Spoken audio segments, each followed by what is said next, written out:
Bom, nesse amor, nesse cuidado, né, do Pai, eu vou dar uma oportunidade para si. Meu Deus do céu. Eu posso ficar sentada aqui? Pode. Então, Você é livre. ele é lindo, lindo demais. Amém, meninas. É isso que o Pai faz, né? Perfeitos não vamos ser, mas o Pai está nos ensinando a ser livres dele, né? Viver na liberdade por aquilo que Ele fez na cruz por nós. E nós estamos hoje, hoje a gente vai finalizar a letra L, tá? Do Plenas. Semana passada foi assim, muito profundo que o Pai trouxe para a mesa, né? E eu não imaginaria que eu ia viver tão intensamente na carne a guerra. Mas assim, dentro da palavra que o Senhor fala, que Ele nos levanta, né, para nos posicionar, existe um posicionamento. A palavra ela não pode entrar aqui e sair por outro lado. Ela tem que gerar um posicionamento, né? E demorou. Mas se teve esse entendimento, ela se posicionou. E quando nós nos posicionamos por aquilo que Deus fala, pode saber que o céu brada e as janelas do céu abrem sobre a sua vida. É isso que acontece, a janela do céu abre, né? Então vamos lá, meninas. Hoje então o nosso tema, pega a sua cadernetinha aí que a gente tem algumas coisas para falar. Eu gostaria que alguém desse o time de tempo para mim, tá? Porque vocês sabem que eu me importo, eu vou embora e não dá. Hoje a gente precisa finalizar. Tem revelação do Pai hoje aqui, vocês não estão entendendo. Olha, hoje nós vamos estar falando sobre livre da comparação. Quem nunca, gente? Olha aqui pra mim. Quem nunca se comparou? Mas olha aquela fulana. Olha aquilo ali. Ai, não, mas se eu fosse ela, eu não estaria com aquela blusinha verde, não. Ai, mas a Cleide usar essa blusa verde. Ai, não. Não, a Cleide tinha que estar com um casaco. Não, essa blusinha verde nada a ver com aquilo. Quem não olhou e falou assim, esse sapato? Ah, não, mas o meu sapato é mais bonito. Deixa eu ver a marca? Mais ou menos. Quem nunca olhou e falou assim, ai, mas essa situação com a Adriana vai cuidar desse jeito com o bebê? Ai, não, gente. Ai, isso é jeito de cuidar da criança? Quem nunca olhou e falou assim, ah, mas esse relacionamento é fácil, né? Ah, é fácil, olha que vida boa que ela tem. Ai, olha que marido, gente, vai reclamar do quê? Vai lá na minha casa para você ver o touro que eu tenho. Não é assim? A gente olha e já começa a comparar. E quando vai festa, então? Gente do céu! A gente tem um olho assim, ó, que a gente já olha, a gente já compara e a gente olha assim, não, mas acho que eu estou numa altura melhor, né? Eu acho que eu estou melhorzinha do que ela. E aí vai, né? A comparação vem. Eu quero falar o que o dicionário fala sobre comparação. Eu vou ler aqui para você. Comparação é ação, é uma ação de comparar, de analisar o que se difere ou se assemelha. Então, assim, é uma ação. A gente age. E aqui tem dois pontos que está ligado, que são dois sentimentos terríveis que ocorrem na comparação. Primeiro, inveja. Ciúmes e segundo, inveja. Pode anotar aí. Primeiro, ciúme. Tanto faz. Mas os dois, eles andam bem casadinhos. A comparação, ela dá um sentimento de duas formas.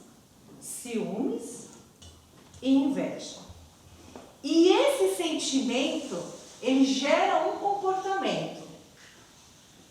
Eu me torno uma pessoa extremamente com uma superioridade elevada ou uma situação. E aí a gente vai entender o seguinte. Pensa aí agora, nesse momento, ou no dia de hoje, quando chegou a comparação que você bateu o olho. Essa supervalorização, essa superioridade que a gente vai tendo em nós, me traz algo que eu escrevi aqui, ó. Eu olho, eu comparo e eu falo assim, mas eu tenho que ser melhor. Mas do meu jeito é melhor. A superioridade me traz um ego muito grande de um orgulho, porque o meu tem que ser. E ao contrário, a inferioridade, ela vai trazer uma vitimização. E essa vitimização, eu perco de desfrutar aquilo que é meu, que me pertence. E aí eu acabo daí entrando numa justificação. Ah, mas é porque, olha lá a minha situação. Olha lá essa situação que eu vivo. Mas olha essa situação do meu filho. E aí eu entro daí num vitimismo. Então nós vamos entender o que ocorre dentro dessas duas linhas. E eu gostaria que vocês abrissem em dois textos, em Provérbios capítulo 14, versículo 30, e o texto de Tiago, capítulo 4, versículo 1 a 3. E alguém pode ler para mim. Provérbios 14, 30 e Tiago 4, do 1 ao 3.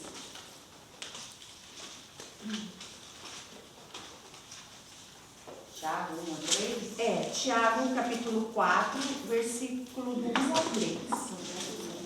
E Provérbios 14, versículo 30.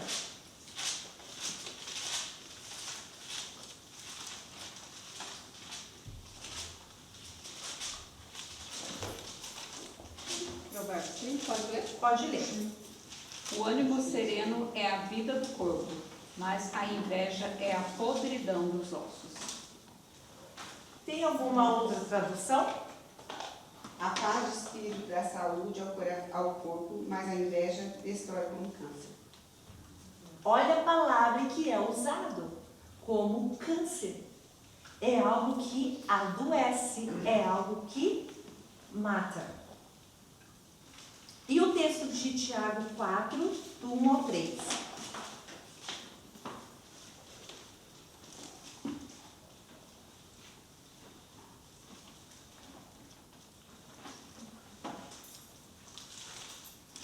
De onde vêm as guerras? De onde vêm as brigas entre vós? Não vêm precisamente das paixões que estão em conflito dentro de vós? Cobiçais, mas não conseguis ter. Matais, comentais inveja, mas não conseguis êxito. Brigais e fazeis guerra, mas não conseguis possuir. E a razão por que não possuís está em que não pedis. Pedis sim, mas não recebeis, porque pedis mal. Pois o que pedis, só quereis esbanjá-lo nos vossos prazeres. Tá. Então, olha isso daqui. Quando a gente olha e vê alguém feliz, alguém vivendo o seu propósito, está no processo de expansão, ela está num momento muito bom e você olha e você não consegue elogiar, você não consegue se alegrar com aquilo que Deus está fazendo na vida da outra pessoa, isso vai gerar dentro de nós uma destruição horrível. Porque você olha e você não consegue se alegrar. Quando você não consegue se alegrar, quando você não consegue elogiar, você até olha, mas você fala assim, eu não vou dar o braço para falar. Você até admira, mas você não consegue. Sabe o que está isso? Brotando e está articulando sobre a tua vida e sobre a minha vida? A superioridade. Por quê? Porque o meu tem que ser melhor. E o medo que? Eu não vou falar para a cliente que ela está linda, maravilhosa. Um medo de perder o seu valor. Olha que coisa. É isso que acontece. Mas internamente, dentro de mim, eu vou me matando. Por quê? Eu olho, eu comparo e eu perco de ver aquilo que Deus criou e aquilo que Deus deu, aquilo que Deus está fazendo, aquilo que é para mim. Eu perco de ver os meus planos, eu perco de ver a minha identidade e o meu propósito. Então a comparação, ela faz isso, ela rouba de você ser livre, de você te ver, de você te conhecer. E aí nós vamos ver lá no Salmo 139, no versículo 14. Silvia, Tiago, o que é o Tiago mesmo? Qual é o capítulo? 4. É. E aonde vem a contenda, a ira? Vem dos ciúmes. O Salmo é 139, versículo 14. Tiago, ele vai expressar, que a Adriana acabou de ler isso. A contenda, os ciúmes, ele vem da inveja. Né? Vamos lá. Salmo 139, versículo 14. Alguém lê? Eu te louvo porque me fizeste maravilhoso. São admiráveis as tuas obras. Tu me conheces por inteiro. Uau! De uma forma, tem outra versão? A graça te dou, visto que, por modo assombrosamente maravilhoso, me formaste. Gente, eu acho essa palavra, assim, gente, é muito profunda, gente. Põe ideal isso para você. Olha isso, de uma forma extraordinária, de uma forma, assim, maravilhosa. Você foi formada, você foi criada, você foi desejada, você foi feita. Então entenda isso, nós não fomos feitos em padrão. Deus nos colocou numa forma e falou assim, eu vou fazer as mulheres, eu vou colocar as mulheres dentro dessa forma e vai sair tudo igual. Você foi formada, desejada, você foi feita exclusivamente com essas características, desse jeitinho. Entenda isso. Então, nós precisamos entender que o que faz então? O que eu preciso arrancar? Os entulhos dentro de nós. Nós precisamos limpar esses entulhos, que muitas vezes nós deixamos ele vir a ponto de abafar, a ponto de nós não vermos, de nós não nos conhecermos, da gente não ver a beleza que Deus formou e nos fez, por causa da comparação. Então entenda isso, nós vamos aprender hoje, que quem vai vir na mesa hoje vai ser Davi. Eu acho que não existe uma pessoa, não sei, e a gente comparar ele com José, não sei, eu acho que Davi ainda foi mais exprimido nessa área de rejeição e comparação. Nós vamos então aprender então como lidar com a inveja e a comparação. E nós vamos entrar então no texto, que vai ser o nosso texto básico, 1 Samuel. E o texto vai ser longo, então eu vou querer que vocês todas abrem a Bíblia, tá? 1 Samuel, capítulo 17. E nós vamos ler primeiramente do 12 ao 28 e depois do 32 ao 39. Capítulo 12. Capítulo 17. 1 Samuel, está lá no Velho Testamento. É depois de Juízes. Passa Juízes, vai passar Ruth. E vamos chegar no 1 Samuel. 1 Samuel 17. Minha página é 445 aqui, para ficar mais fácil. Vamos ver. Qual? Fala. Qual? 445. 1 Samuel, capítulo 17. Assim, é lá no Velho Testamento. Lá no começo, sim. 17. Ah, é. O primeiro Samuel está 375. Isso. Primeiro, não, 17. Capítulo 17, Isso. inteiro. Nós vamos começar a ler do versículo 12. Ah, 17, né? Isso. 12. Do 12 ao 28. Ok.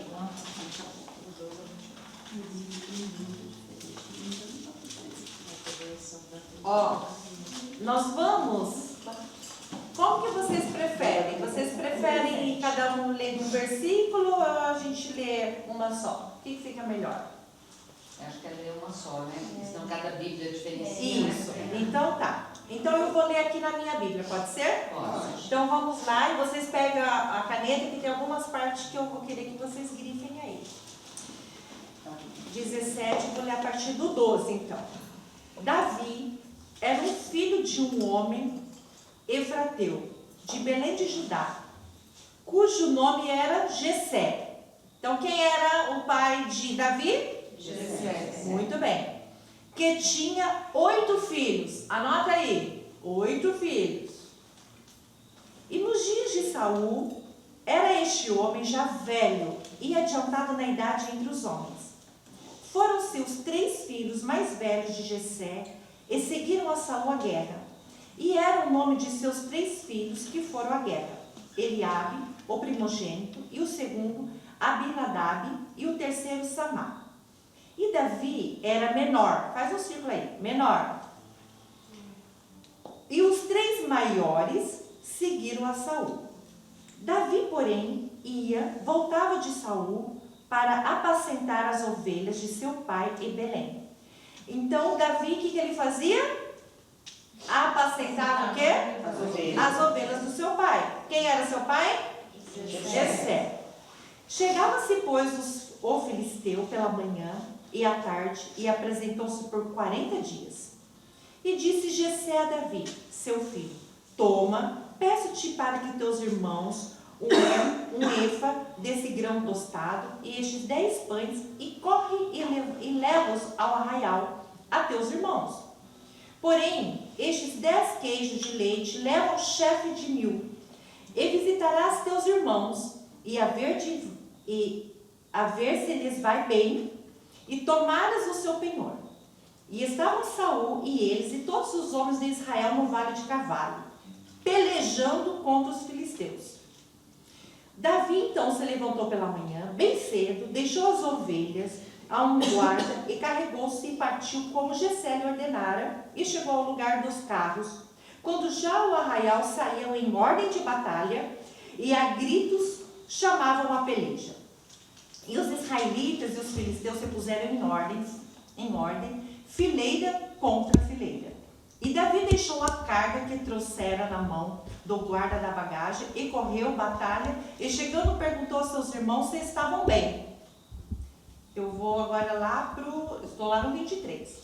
E estando ele ainda falando com eles, eis que vinha subindo do exército dos filisteus o homem guerreiro, cujo nome era Golias, o filisteu de Gate, e falou conforme aquelas palavras, e Davi as ouviu. Porém todos os homens de Israel, vendo aquele homem, fugiam diante dele, e temiam grandemente. Deixa aí, grifa aí, fugiam diante dele e temiam grandemente. E diziam os homens de Israel: viste aquele homem que subiu? Pois subiu para afrontar a Israel. Há de ser, pois, que o homem que o ferir, o rei o enriquecerá de grandes riquezas, e lhe dará a sua filha, e fará isenta de impostos a casa de seu pai em Israel. Então falou Davi aos homens que estavam com ele, dizendo: que farão aquele homem que ferir a este filisteu e tirar a afronta de sobre Israel? Quem é, pois, este incircunciso filisteu para afrontar os exércitos do Deus vivo? E o povo lhe tornou a falar conforme aquela palavra, dizendo: assim farão o homem que o ferir. 28. E ouvindo Eliabe, seu irmão mais velho, falar aqueles homens, acendeu-se a ira de Eliabe contra Davi. Risca aí. Acendeu o quê? uma ira. Contra quem? Contra o irmão. E disse: pois que deseja aqui? E a quem deixaste aquela presunção? Quem deseja aquelas poucas ovelhas no deserto? A quem deixaste aquelas poucas ovelhas no deserto? Bem conheça a tua presunção e a maldade do teu coração, que desceste para ver a peleja. 29. E então disse Davi: que fiz eu agora? Porventura não há razão para isso? Vamos lá no 32 agora. No versículo 32, no mesmo capítulo. E Davi disse a Saul: não desfaleça o coração de ninguém por causa dele. Teu servo irá pelejar contra este filisteu. 33. Porém, Saul disse a Davi: contra este filisteu não poderá ir para pelejar com ele, pois tu ainda és moço, e ele homem de guerra desde a mocidade. Isso daí. O que Saul falou para ele? Pois tu és moço e ele homem de guerra desde a sua mocidade. Então disse Davi a Saul: já é? 20 minutos. Papai, 20? 20 minutos. Pai, dá conta. Seu servo apacentava as ovelhas de seu pai, e vinha um leão ou um urso e tomava uma ovelha do rebanho. Lá no 35.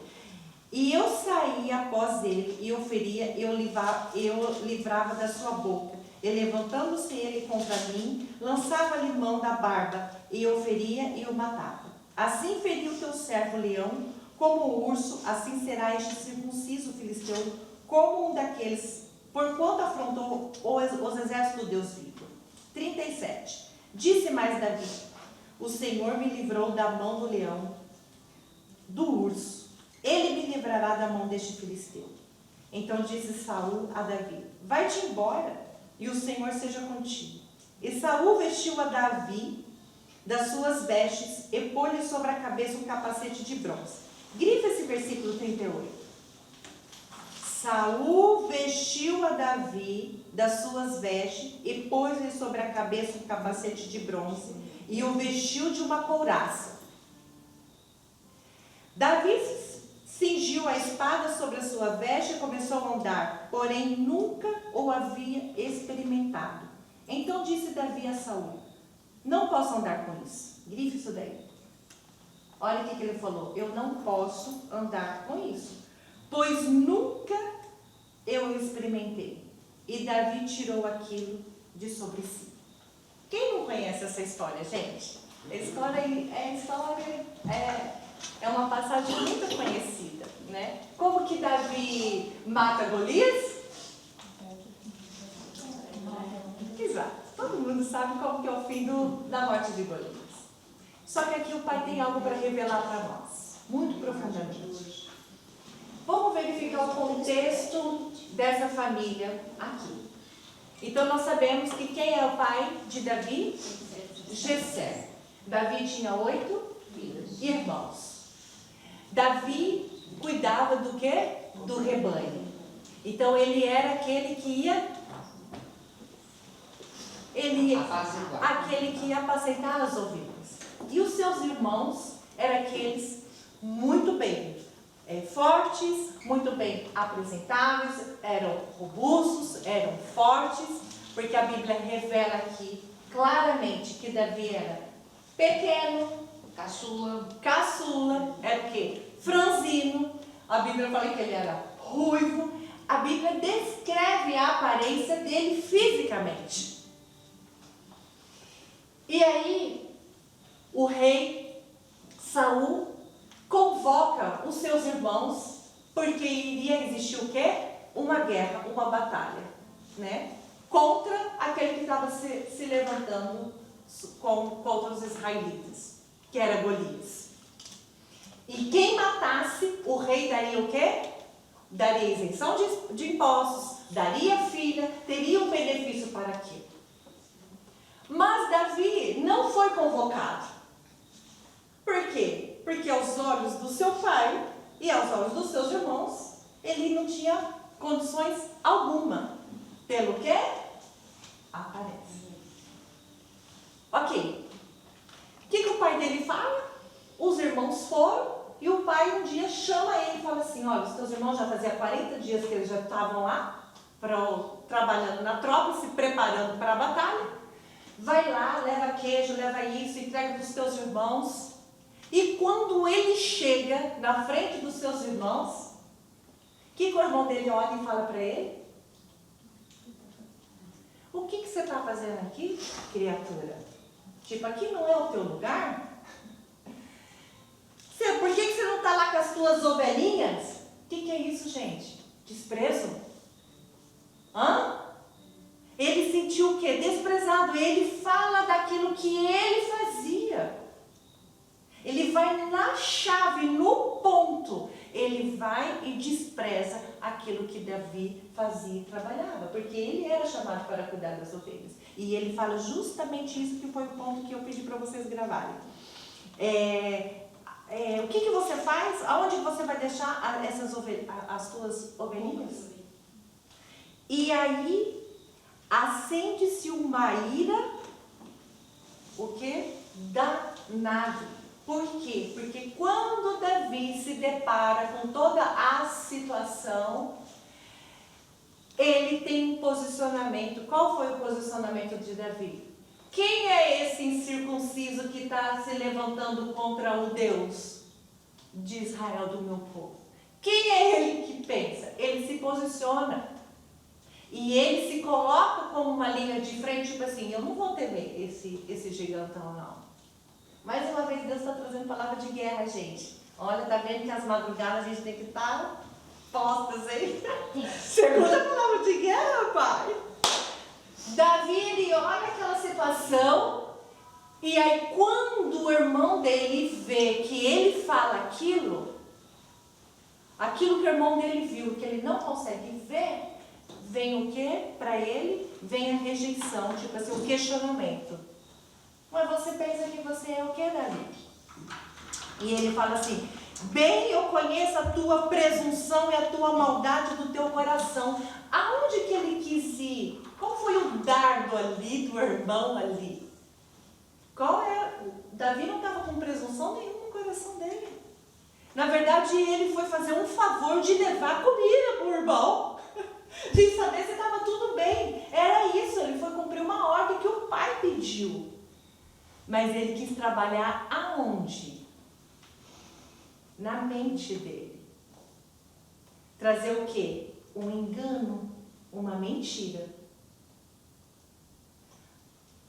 Segundo ponto aqui, que nós precisamos aprender. Nós precisamos aprender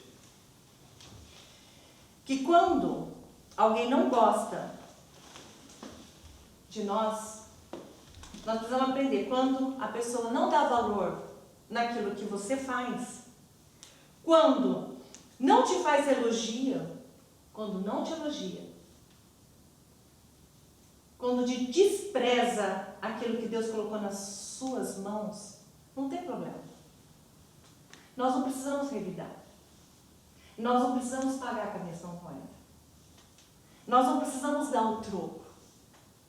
Eu não preciso ir lá e também falar assim, ela não falou, eu também não vou falar. Eu também não vou baixar o guarda. Eu não preciso fazer isso. O que nós precisamos entender que sempre vai ter alguém que não vai aceitar o seu propósito e o meu propósito. Então nós precisamos fazer duas coisas: ignorar e prosseguir. São duas situações, são dois posicionamentos que nós precisamos entender. E ali é pessoas do lado, é de dentro, é sangue do sangue, é irmão, pessoas próximas. Duas coisas: ignore e entenda. Não vai ter problema, não tem problema. Não vai gostar do teu propósito. Não vai, falar assim, uau, que lindo, maravilhoso, vai-se, é isso. Não vai vir. Então, ignore e prossiga. Escreveu isso? Foi justamente isso que Davi fez. Foi justamente isso que Davi fez. Ele não deixou entrar no coração e nem na mente, que a mente é nosso campo de batalha. Segundo ponto que nós vamos ver lá. Não caia nessa armadilha da comparação. Nós vamos ver lá no versículo 32, que quando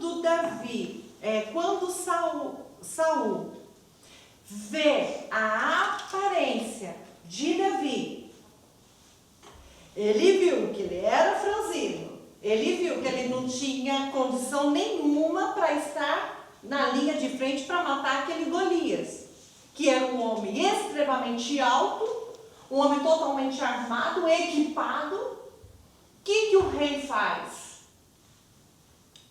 Pega o capacete e fala, vem cá, Adriana. Ele fala assim,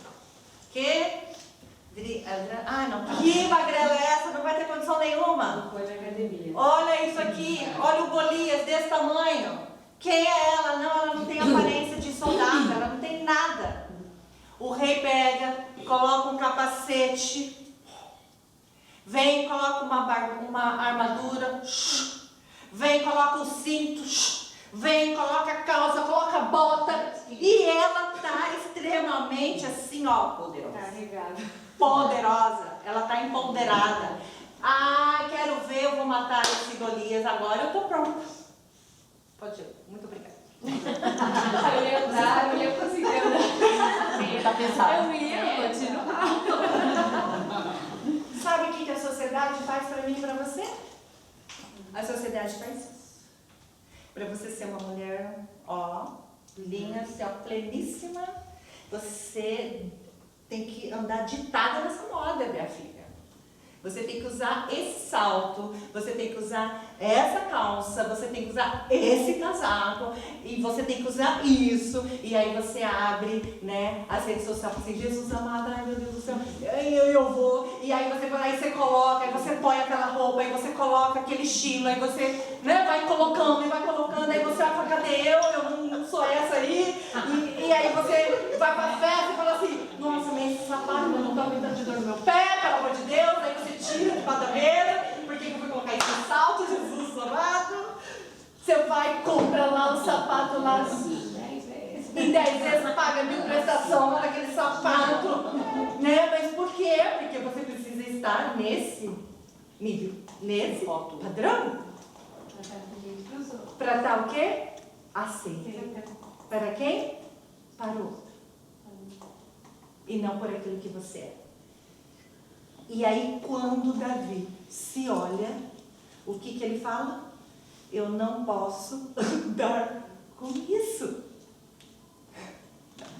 Eu não posso andar com isso, pois nunca o experimentei. Ele fala assim, isso daqui não é para mim. Isso daqui não é meu, eu não estou vivendo aqui. Isso daqui serve para ele, para os meus irmãos, que era aquilo que eles faziam, mas não para mim. E é tão interessante que nós vamos aprender justamente isso, que foi o que o rei Saul fez com Davi, né, quando ele quis colocar algo que não era dele. E toda vez que nós colocamos algo que não nos pertence, que não é nosso, a gente coloca uma máscara. E a gente se olha, faz um cabelo lindo e maravilhoso, uma maquiagem maravilhosa, aí você olha dentro do espelho e assim, quero arrancar tudo isso aqui. Não sou eu. Por quê? Porque às vezes nós aceitamos que coloca um padrão e nós somos livres para sermos e vivermos quem Deus nos criou para ser. Aprenda a ser você mesmo. Eu não posso andar com isso, foi o que Davi falou. Então, quando nós não aceitamos aquilo que nós somos, aquilo que Deus nos criou, há a insatisfação. Nunca tá bom. Eu tenho, Ah, mas não tá bom. Eu quero mais. Eu quero mais. Eu quero mais. E aí a gente vai entrar num ciclo que chama vício. Um vício exagerado de compra, um vício exagerado de procedimentos estéticos, um vício absurdamente. Por quê? Às vezes por ser apenas aceita. Não conheceu um amor. Não conheceu aquele que nos amou. E aí tem um ponto que eu gostaria de enfatizar aqui para nós mulheres. E eu gostaria que vocês lessem para mim 1 João 2, versículos 16 e 17.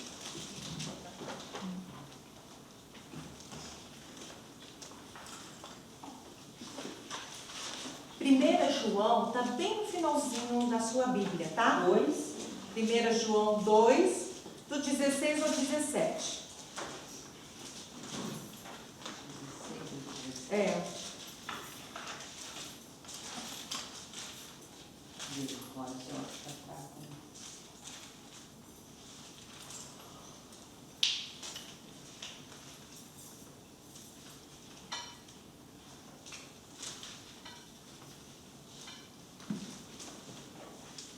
Alguém pode ler? Pois tudo o que há no mundo, a cobiça da carne, a cobiça dos olhos e a ostentação dos bens, não provém do Pai, mas do mundo.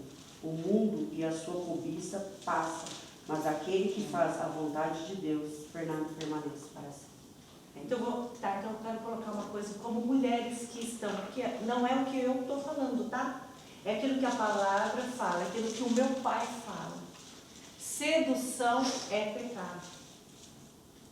Tudo aquilo que eu faço para seduzir é um pecado. É a concupiscência da carne e o pai não está. Então é muito sério isso. Então para nós a gente tem que pensar sobre isso. Eu não posso me vestir para sedução, para seduzir. Quando eu me visto de uma forma para seduzir ao olhar, para que o outro me olhe, para que o homem me deseja, para que o outro homem me deseja, isso é pecado. Por quê? Porque o pai fala assim, se você vai fazer o outro pecar, não faça. O Senhor está trabalhando em nós no tempo do Espírito Santo. Então nós precisamos entender sobre isso. Tudo é lícito, mas nem tudo me convém. Eu não posso, a sedução ela é um pecado. E a gente vê isso claramente na vida de Dalila. Dalila e Sansão. Dalila tinha uma amiga muito próxima, amiguíssimas. Davi era casado com essa amiga. Mas Dalila queria Sansão. Queria Sansão pelo poder que ele tinha. Ela começou a entrar com sedução. Por quê? Porque precisava descobrir o poder de Sansão. Porque Sansão era um homem que destruía tudo, era um homem forte, ele era um homem poderoso. Até que Dalila foi na sedução dela. E eu falo assim, nós somos picadas com esse pecado amaldiçoado que Eva nos deixou de sedução. Somos. Nós precisamos ser vigilantes, mulheres vigilantes em relação a isso. Até que ela arranca Sansão da mão da amiga. Ela seduz ele. Ela começa a entrar na sedução, no desejo dele possuir ela. Dela se entregar para ele. Por quê? Porque ela queria isso. Porque existia o quê? Além dela poder ter Sansão, o rei, ele queria saber a força que Sansão tinha. Ela constituiria todas as riquezas e joias do palácio. E ela era uma plebeia. Ela não tinha nada. Então, da forma dela se conquistar e, vamos dizer, ser bem-sucedida, ela fez qualquer coisa para isso.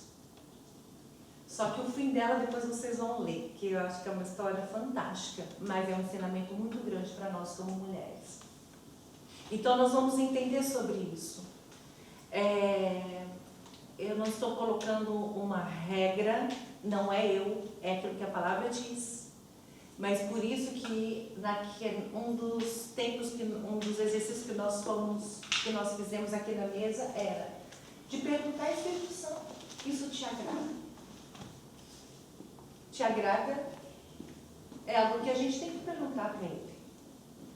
Porque precisamos cuidar deste tempo. Amém? Ok. Eu só queria dar esse ponto aqui que eu achei muito bem interessante. E aí, para finalizar, nós entendemos que Davi, ele tinha a sua identidade extremamente firmada num Deus que ele conhecia, o que o sustentava quando ele estava lá cuidando das ovelhas. Ele matou o Golias através do quê? Das ferramentas que era o manuseio que ele tinha, que ele fazia diariamente.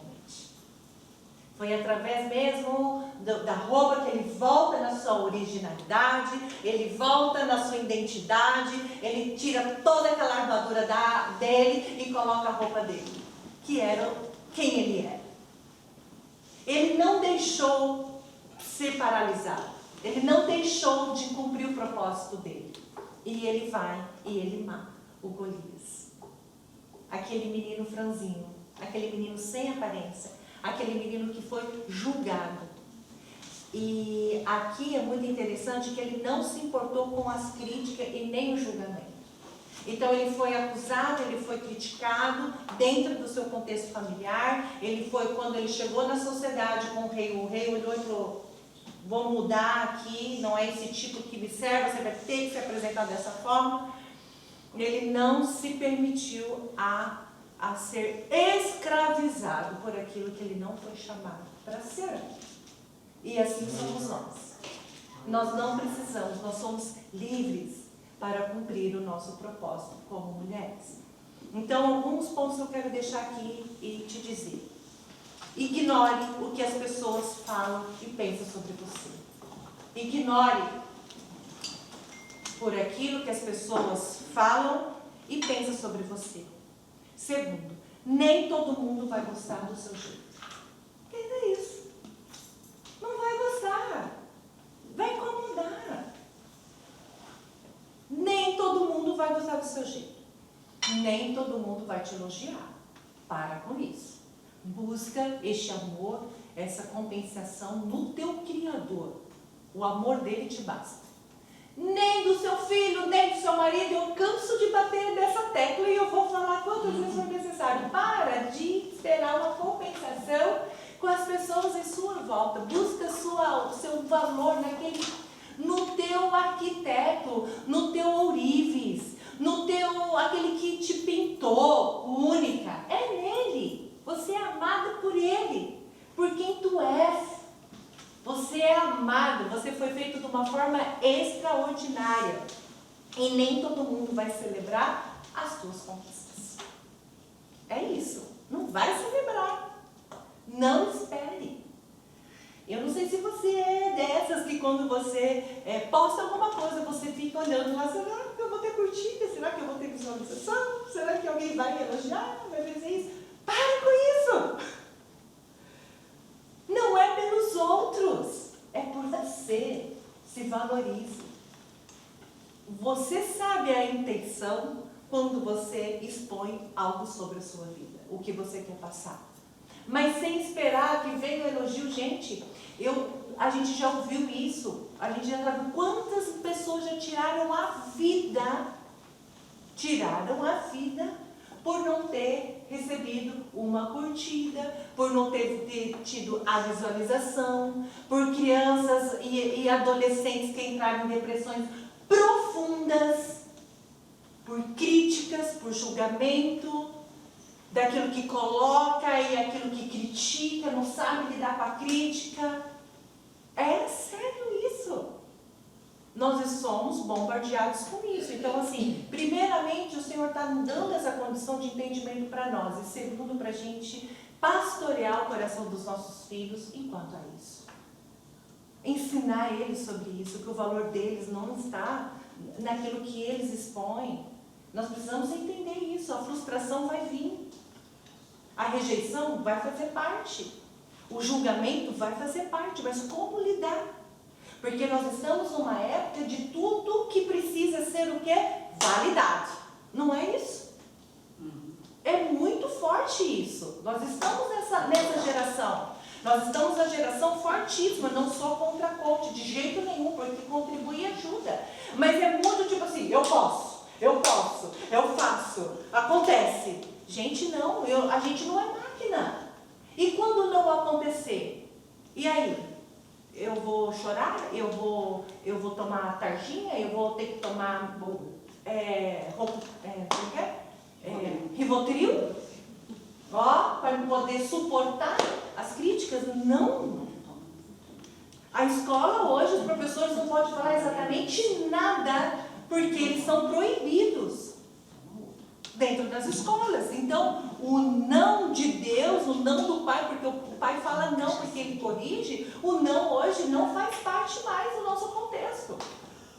E aí a gente vê o quanto o trabalhar nessa parte mesmo do desprezo, que eu não preciso fazer para merecer, que eu não preciso fazer para ser aceita e validada. O meu valor não está naquilo que eu faço, mas está naquilo que eu sou.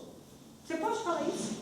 O meu valor não está naquilo que eu faço, mas está naquilo que eu sou.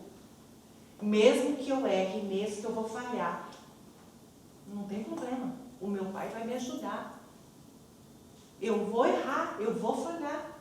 Eu vou pedir perdão e o Senhor vai me pegar na minha mão e vai falar assim, vamos filha, anda mais uma milha aí e tá tudo bem. Eu não espero uma perfeição sua, porque Ele sabe que nós vamos falhar. Entende isso? Então nós vamos compreender isso. Então aprenda a ouvir a aceitação de Deus sobre a sua vida.